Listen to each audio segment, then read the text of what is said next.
میں نیکی کی دعوت کی دھوم میں مچاؤں، عطا ایسا کر حوصلہ یا الہی۔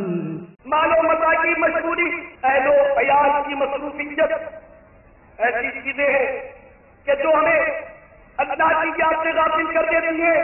میرے بھائیوں، ایسی دیانت کی باتیں مت نکالا کرو کہ اولاد کی خدمت بھی عبادت ہے، روزی کمانا بھی عبادت ہے۔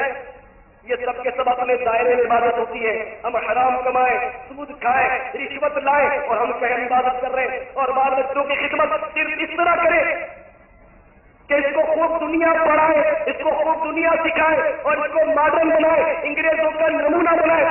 کیا یہ اولاد کی خدمت عبادت ہے؟ آؤ، قرآن کیا کہتا ہے؟ اے اللہ کی سچی کتاب، تو ہماری رہنمائی کر، ہمیں کیا کرنا چاہیے؟ تو اللہ تبارک و تعالیٰ کی سچی کتاب ہماری رہنمائی کرتے ہوئے فرما رہی ہے، اے ایمان والو، تمہارے مال اور تمہاری اولاد کہیں تمہیں اللہ کی یاد سے غافل نہ کر سکے۔ کہیں فرمایا جا رہا ہے، یا ایھا الذین آمنوا قوا انفسکم وعلیکم نارا، اے ایمان والو، اپنے آپ کو اور اپنے اہل کو، گھر والوں کو جہنم کی آگ سے بچاؤ۔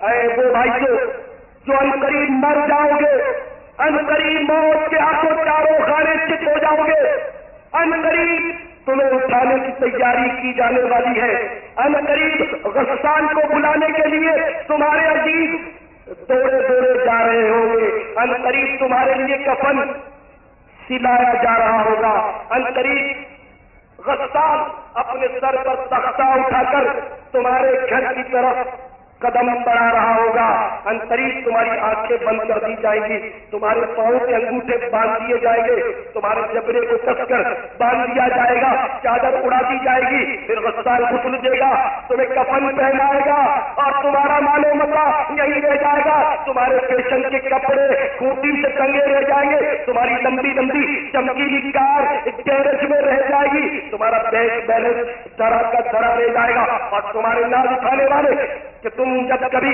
رات کو گھنٹہ 2 گھنٹہ لیٹ ہو جاتے ہو تو روتے ہیں، تڑپتے ہیں، تم سے جھگڑتے ہیں، وہی نام اٹھانے والے اپنے کندھوں پر لاد کر ناچا تمہیں اندھیری قبر میں، اس ویرانے میں، اس سناٹے میں منو مٹی تلے صاف کرتے ہیں۔ اگر یہ نہ ہوا تو ہو سکتا ہے کہ تمہاری لاش کسی جھاڑیوں میں پڑی رہ جائے تو قریب سے کھا جائے۔ یہ نہ ہوا، ہو سکتا ہے تمہاری لاش پانی میں ڈوب جائے اور مچھلیوں کا لقمہ بن جائے۔ بہرحال موت آئے گی۔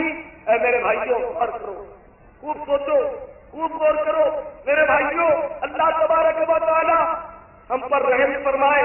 میں نیکی کی دعوت کی دھوم میں مچاؤں، عطا ایسا کر حوصلہ یا الہی۔